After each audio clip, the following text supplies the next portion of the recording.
food folks that are there. Roy Solomon has also been involved in 505 chili products. If anybody's had the salsa, he started that business. I don't think he's involved anymore, but he sold it. He's involved in development and business in New Mexico, and we're very happy to have him here to talk about the Green Jeans Farmery outside the box. Here's Roy Solomon.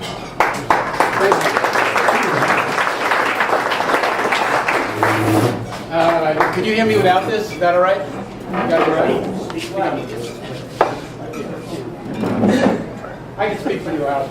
I wasn't really sure why I was going to be here. I'm not actually a peer in the architectural world, but I've been around it for 43 years in Albuquerque and in Colorado.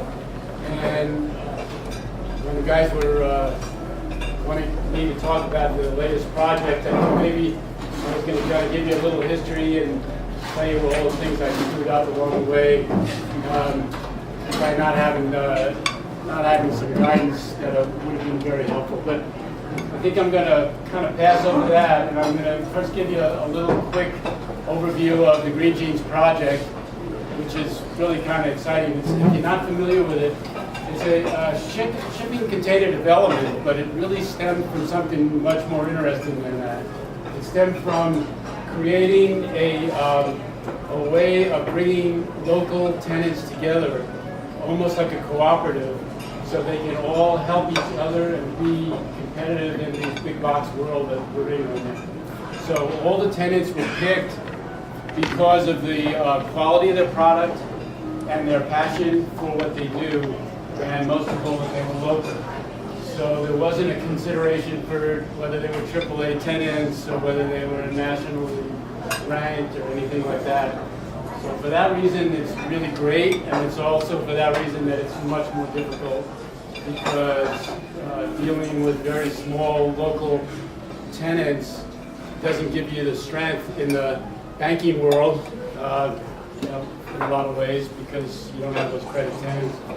But it also has a whole new set of problems, because these smaller tenants tend to need to be nurtured a lot more. I enjoyed it because I come from a restaurant background. 5 of my tenants are restaurant people. So, and it's a really great spot if you haven't been there yet. So I'm going to give you this, I don't know if I can plug it into this or not. If you can't, that's pretty dark, isn't it? Can you try plugging it into yours? Does your phone good? It's coming. Try and plug it in the right one. Can anyone see that? It's got audio too, so.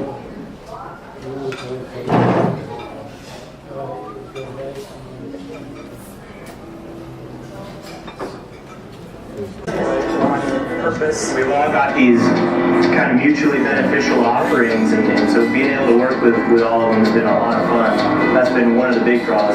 Because you obviously have a wide variety of options, several different foods. All the vendors here are outstanding. All the food is great. And because of the fact that it is locally owned and operated, all the businesses are locally owned and operated, and the whole community has come together to bring this wonderful environment to the Duke City. It's an experience. You come eat, hang out, have a good time, bring your dogs, your kids, do a little shopping, and hopefully everybody will find that this is a great place to start spending Saturday, Sunday afternoons. You see people of all ages, you see families, you see on the weekends, you see bicyclists, motorcyclists, just a really broad spectrum of folks that come to enjoy the place. Maybe they're not coming for ice cream this time, but they'll see we're here when they come to get a burger next door, and next time they're going to come back and get ice cream. If you come here with a family of 4 and you want If you want a pizza, one person wants a pizza, one person wants hot dogs, one person wants soup, you can get it all here. There's no limit. It's a community where everyone helps each other out. I mean, I know sometimes we run out of products or something, like, hey, run across, and maybe they'll have something, and everyone kind of just helps each other out and cares about each other genuinely. We also have a lot of potential that we all bring to the table as far as our followers and our social media and our customers. We share ideas, we share marketing. You know, I think that the people that come in here, they feel that atmosphere of camaraderie that we've established. The gathering of community around the city of Albuquerque, the people that have embraced it, just the whole positive aspect of all the vendors getting along good. The energy in the center is fantastic. You know, we're family, and we take care of the guests like family.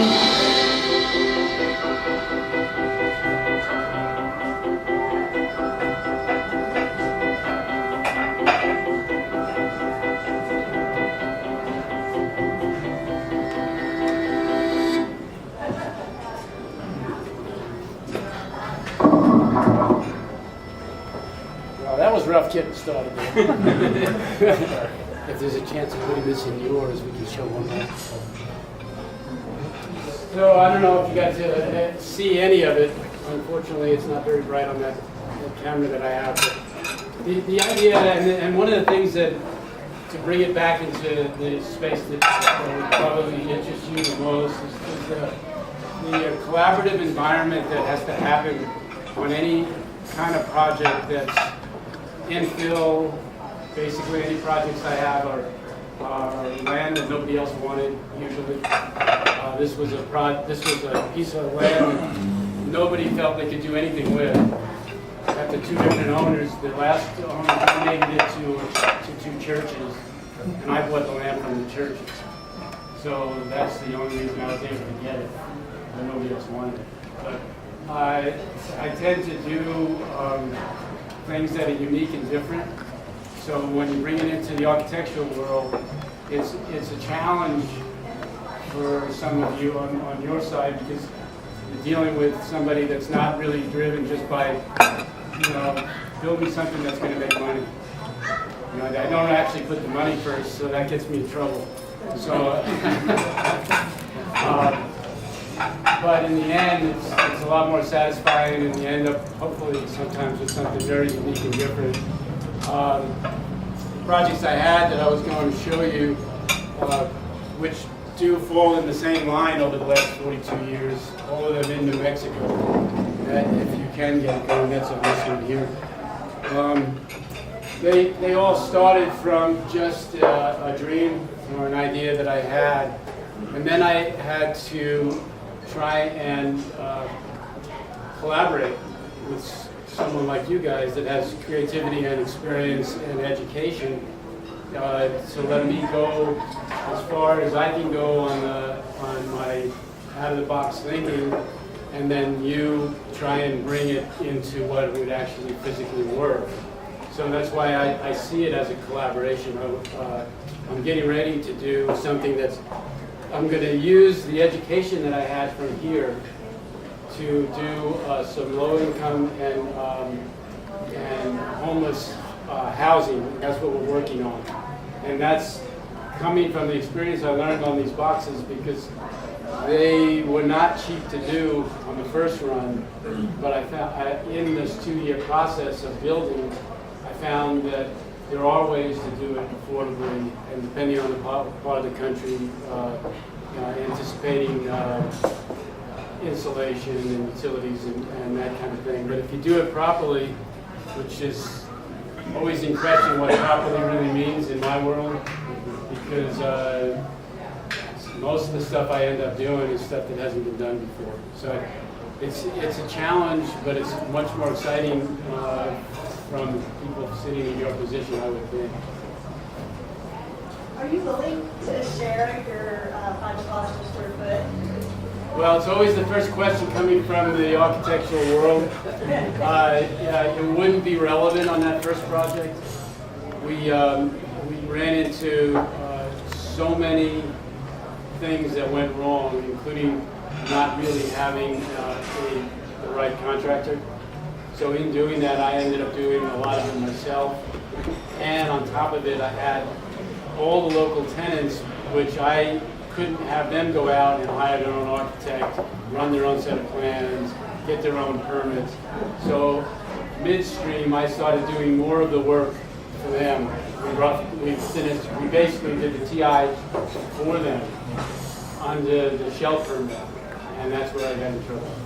So it turned out to be a pretty big battle, and my only goal in the whole battle was, and some of you may not know about it, some of you may know some of it, but the whole point was, all I knew is I had 12 small local tenants that had done everything they were supposed to do.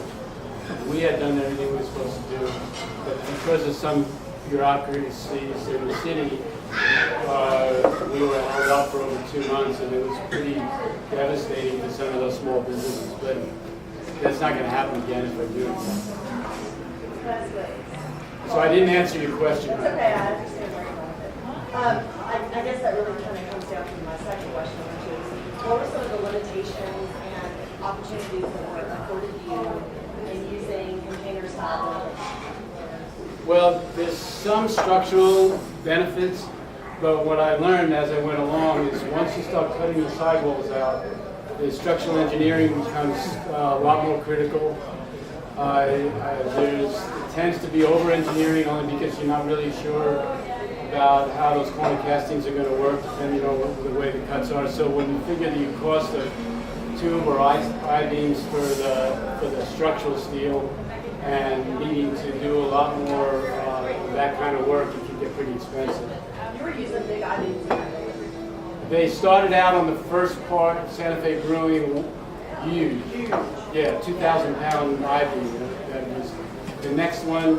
Got a little smaller because it was really clear we didn't need it, and so we got it down to tube steel size that was workable. But that's the point. I mean, everything changed.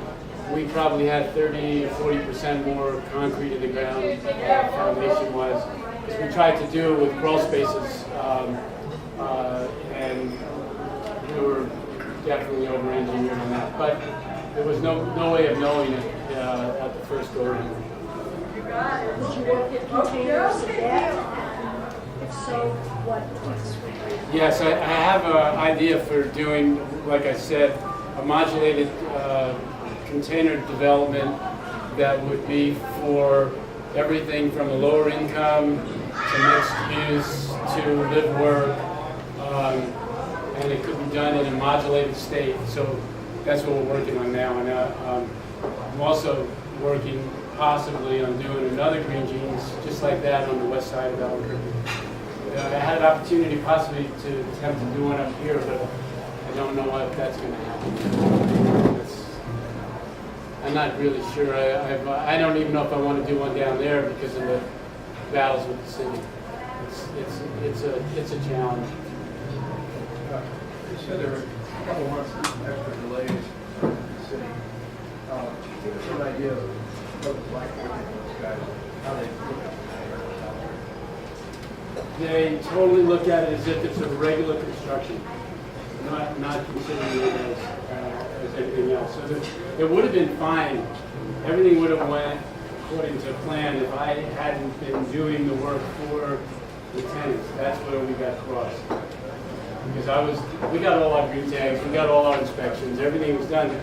On the operational side, the city and all of the inspectors passed us around. The problem was our plans as a shell didn't match the final product, which meant that the tenants didn't have to go in for a TI, final tenant improvement finish. It was really small. It was actually small when you look back at it, but it became a nightmare because nobody really said anything until it was done. And then they were ready to open, and then all of a sudden they said, wait a minute, plans don't match, we can't give you the CO. So I don't blame them so much because I was on my own in a lot of ways. We got confused because it seemed like all I needed to do is let the tenant put their sink in. I already had it plumbed. I let them put, a piece of equipment where it needed to go. So There was nothing to do with health or safety or fire. They all passed it. It was more to do with the proper procedure at the city. But anyway, that's not going to happen again. Maybe. Roy, thanks. It's good to nice to hear about the conflicts and process there. Where did the idea come from? Tell us about the idea. Why Green Jeans Farmery? What was the spark that gave you that idea to do something like this, to bring small groups together? Well, it first started with me riding my bike on a regular basis past that piece of property, and I kept looking at it, and it was like this weird odd shape, and I didn't even know just how bad it was. I mean, it actually had so many easements and so many issues with it, and that's the reason the previous two owners couldn't get it to the city for a time. But and then I've had this idea about putting together a bunch of small tenants, because since I was in the restaurant business for all these years, you can't afford to do advertising, you can't afford to do a lot of things yourself. So if you got 12 tenants chipping in, like the Edible Magazine where you got $1,000 ad for a full page, but if you've got, if your share is $100 every 2 months, you can do it. They share cleaning because they have shared bathrooms, so they share on the cleaning expenses. They share grease traps. When they come out to clean, they only charge one time for the trip. So everybody pays about $18 for their grease trap cleaning instead of $125 I used to pay in my restaurants. So everything along the way is it's a cooperative. It's a true cooperative. So that's how it went, and it's coming around. It's not quite as easy as it sounds. A lot of people on a daily, weekly basis come over thinking, "Oh, I'm going to do that. I want to do that." And I say, "Well, that's great. You should." The biggest request I have is people want to build a home. People want to build a way to live in one of them, almost at least weekly.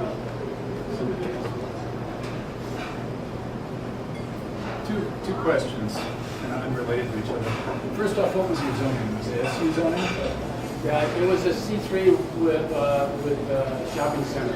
Okay, so you wouldn't have been able to do like a true mixed use. So you wouldn't have been able to do residential in the same development because it was a straight C3.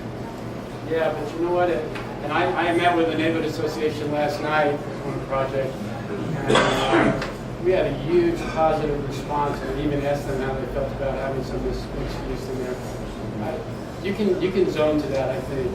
If you're doing something that's benefiting the community, that they feel like it's going to be an asset instead of another box. Because that's the thing, especially the west side in Albuquerque, they're fighting the next big box. So when I come to them saying I want to do something that's for the local community, they embraced it amazingly. It's really nice. And I had EPC that thanked me for putting the Green Jeans project there. So I had a lot of positives. So I don't want, unfortunately, there's a lot of people think that it was just nothing but negative there, but it was very little bit of negative. It was really just at the end of the project. Sorry, continuing with it. It doesn't seem negative to me at all. It seems that the outcome has just been fantastic. I live in Albuquerque, so I've been there a couple of times. My next question, though, is, because of the constraints on that site, there is this kind of danger that you could be like an island, right? But if you look at some of the uses around there, they could be synergistic. Like you've got Cachette Dance, you've got the climbing gym, you've got the hotels. Has there been interest coming from those groups, or have you reached out to them to try and create, either through streetscape or shared events or something, some kind of a synergy so that it becomes this self-sustaining neighborhood? Yeah, we're trying to do something all the way from Washington, exactly like to your point. Not everyone, but most of them. Cachette is very interested. Climbing gym is. We've got a really nice area that we could have the landscape. That's what I envision there. I'd love to see that. Yeah. Did you have a question? Yes. Are these shipping containers manufactured in China, or what's the market for these? You know, we use, I wanted to go all old ones for repurposing. And the problem when the real old ones that I learned from research is they're sprayed with pesticides, and it's very hard to get that out because they spray those things when they load them to make sure that there's no insects or anything. So if you don't get them new or almost new, then you're going to have to really do a lot of work to get that. You have to take the floors out. So we repurposed the floors and everything. So we kill them one ways. They're used once, brought into the country for some shipping, and once they're here, before they, a lot of these companies lease the shipping containers for 7 years. And after the 7 years, they get into that junk pile where you see thousands of them on all the ports. So those you can buy. I bought 2 of those for our sign towers. And you can use them for certain things. And if you want to rip the floor out, you can buy those for very cheap and repurpose those, which would be a great thing to do. So where are they manufactured initially? Different places. I bought it from the Fincham family, which are right on I-25. It's just a local, they brought them in for me. And then they did some of the cuttings, so they cut them right in their shop and then they brought them out to our site. So I'm not going to get into the original thing I was going to talk to you about, but hopefully I gave you a little bit of information on something that's very unique and different. Got a couple other ones like that too, but I don't think we really have time to start up another project. Does anyone have another question on the green jeans project? Yeah, how many square feet is a single container? Yeah, well, it's 320 square feet. I use the high cubes. You can get standards or high cubes. The high cubes give you that extra about 14 inches, and then we did all our insulating on the roof membrane. So we kept our ceiling in. So the standard ones that are only 8 feet, they start to feel a little bit small, and then if you insulate inside, the most efficient way to insulate these things is on the outside, but then you lose the look of the container. So they're 8 by 40 is the standard one, but you can get them in different kinds. 8 by 40 is what I use mostly, 320 square feet, and then it was in multiples of 320. When people came to you for housing, they wanted to use these as outlets. How would they differentiate these from a mobile home? Do they see this as being better, faster? People are always interested in building out these shipping containers. It's really interesting. They see a lot of them around and they know that you can get them fairly cheaply. They are very structural. If you only cut the outsides of them and don't cut the center walls or the long walls, you can maintain the integrity of the. Once you cut too much out of the center area, that's when you have to stop putting headers or beams in there. They are insulated. We insulate the roof above. Inside we insulated with 2.5-inch metal studs and then bat. But I don't suggest the bat. I think it should be something rigid or blown-in insulation because there's too many voids. Another big thing, if you guys are interested in doing it, I'll just clue you in. Research the paint because that steel. There's paint out there now that will reflect it. And you get about a 30% savings in utilities if you reflect the heat instead of having it hit into that metal. Then on the reverse, in the winter, they sweat.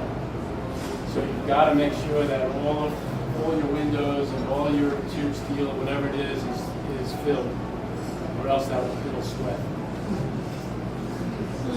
Just little detail stuff. Come down, check it out, and thanks for your time, and thanks for lunch.